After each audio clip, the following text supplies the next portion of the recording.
हरि गुरु हरि गुरु हरि गुरु हरि गुरु नारायण नारायण नारायण नारायण नारायण नारायण नारायण नारायण श्री राम जय राम जय जय राम श्री राम जय राम जय जय राम। सद्गुरुदेव भगवान की जय। आज ये बताने का प्रयास करें कि देह जो है कितने तरह के होते हैं। देह भाव देह कितने तरह के होते हैं। तो देह के 5 भेद माने जाते हैं। शरीर के देह के 5 भेद है।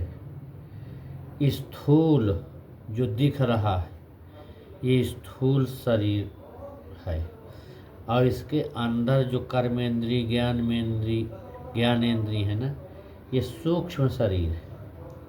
और कारण भाव और चिन्मय ये 5 प्रकार का देह है। अब चिन्मय देह का मतलब क्या है कि भगवान का जो नित्य विग्रह है वह चिन्मय है। भगवान का जो नित्य विग्रह है वो चिन्मय है। तो चिन्मय रहता है, उसमें कोई फर्क नहीं पड़ता। अदेह देह नहीं, भगवत स्वरूप होता है। और वहाँ देह देही का भेद नहीं रहता। जैसे राधा जी का देह भाव देह, जैसे श्री राधा जी का भाव देह नहीं है, वे तो चिन्मय दिव्य विग्रह रूप। और सभी गोपियाँ राधा की काय व्यूह रूपा है।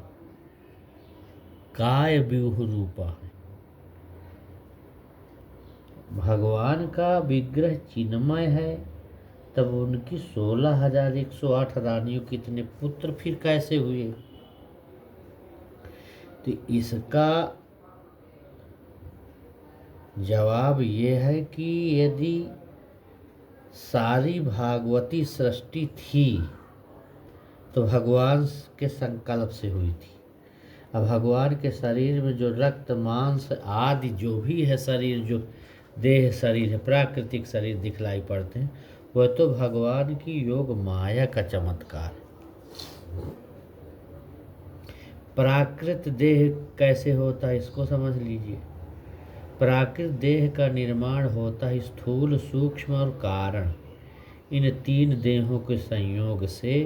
जब तक कारण शरीर रहता है तब तक इस प्राकृत देह से जीव को छुटकारा नहीं मिलता। जब तक शरीर कारण शरीर रहता तब तक इस प्राकृत देह जो शरीर दिख रहा है, इस जीव को छुटकारा नहीं मिलेगा इस देह से। और कारण शरीर क्या है? कारण शरीर कहते हैं कि पूर्वकृत कर्मों के उन संस्कारों को जो देह निर्माण में कारण होते,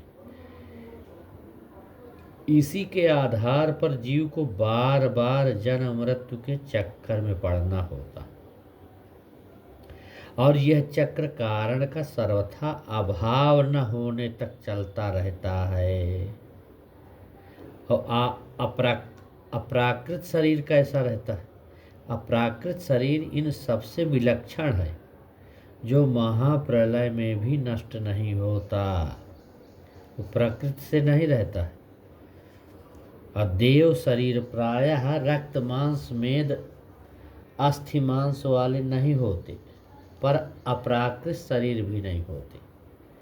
अब भगवान के पार्षद जो रहते हैं उनके शरीर कैसे होते? तो कहते हैं कि पार्षदों के अथवा भगवान के मंगलमय लीला संगियों के भाव देह जो है अप्राकृत है।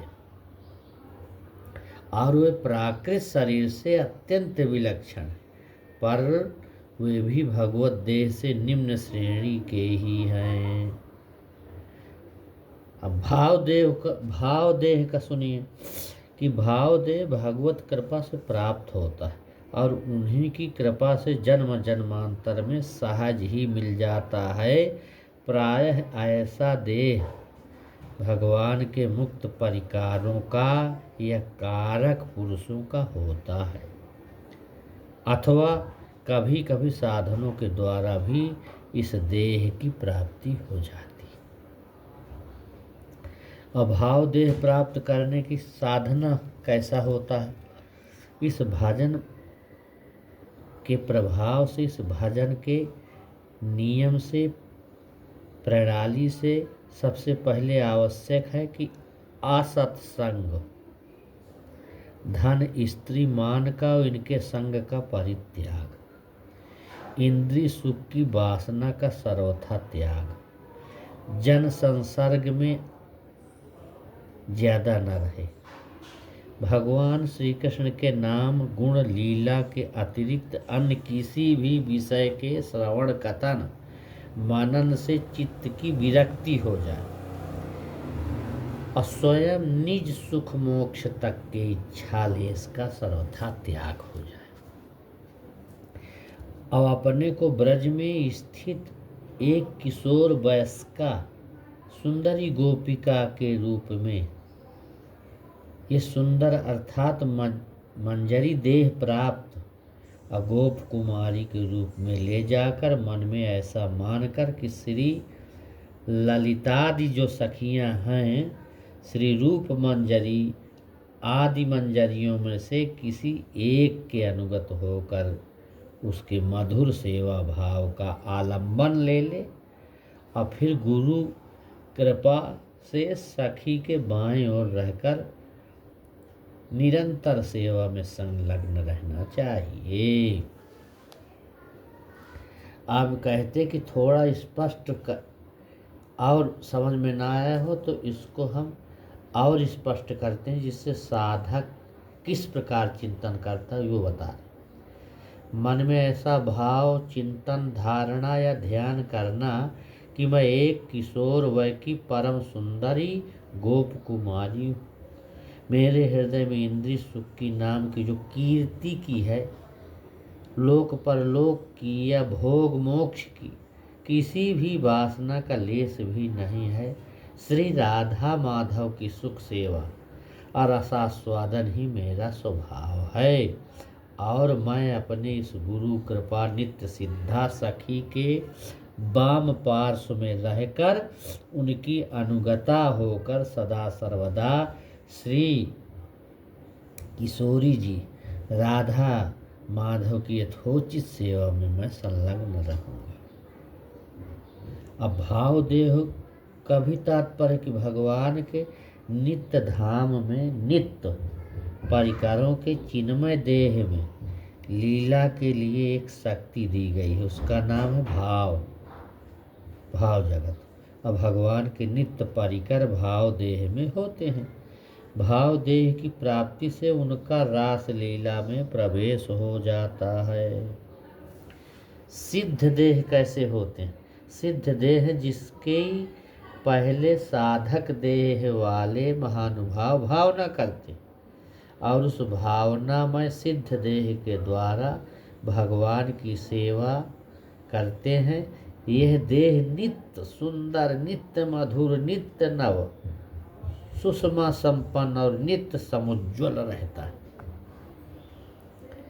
तो साधन काल में यह देह सिद्धावस्था में कैसे रहती? तो साधकों में जो प्रेम के उच्च स्तर पर होते हैं, जैसे किसी सखी या मंजरी को गुरु रूप में वर्ण करके उनके अनुगत रहते हैं, ऐसे पुरुष समय समय पर प्राकृत देह से निकलकर सिद्ध देह के द्वारा लीला राज्य में क्या करते हैं? आनंद पहुँचाते हैं और वहाँ श्री राधा गोविंद की सेवा करके और पूरी तरह से कृतार्थ हो जाते हैं। ऐसे भक्त आज भी मिलते हैं। फिर ये शरीर छूट जाने पर उनकी स्थिति कैसी होती है, ये भी तो प्रश्न उठेगा। तो कहती इस मार्ग में परिपक्का स्थिति में इस सिद्ध देह की स्वयमेव स्फूर्ति हुआ करती।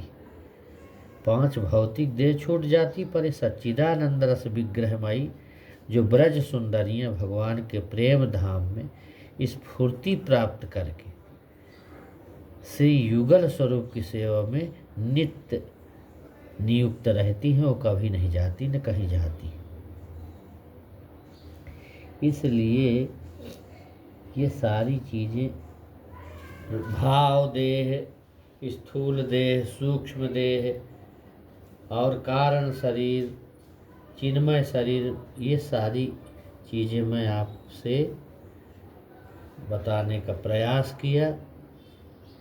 संसार में कुछ भी ऐसा समझो कि संसार में कुछ भी मेरे प्रीतम प्रभु जैसा मादक नहीं है। मैं उस अमृत का पान अनवरत करता रहता हूँ।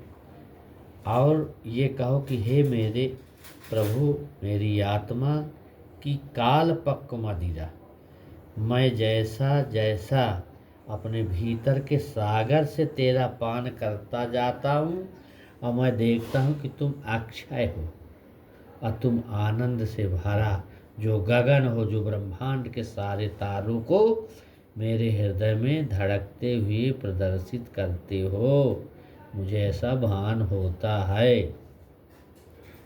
इस प्रकार से भगवान की, ईश्वर के प्रति, भगवान के प्रति कृतज्ञता का भाव और उनकी स्तुति चेतना में आध्यात्मिक विकास होना चाहिए और आपूर्ति का मार्ग खोल देती है। वो जैसे ही उसके प्रवाहित होने का मार्ग प्रशस्त होता है तो परमात्म तत्व या ब्रह्म अपने आप को गोचर अभिव्यक्ति में प्रदर्शित करने के लिए उस मार्ग के द्वारा बाहर बह पड़ता है।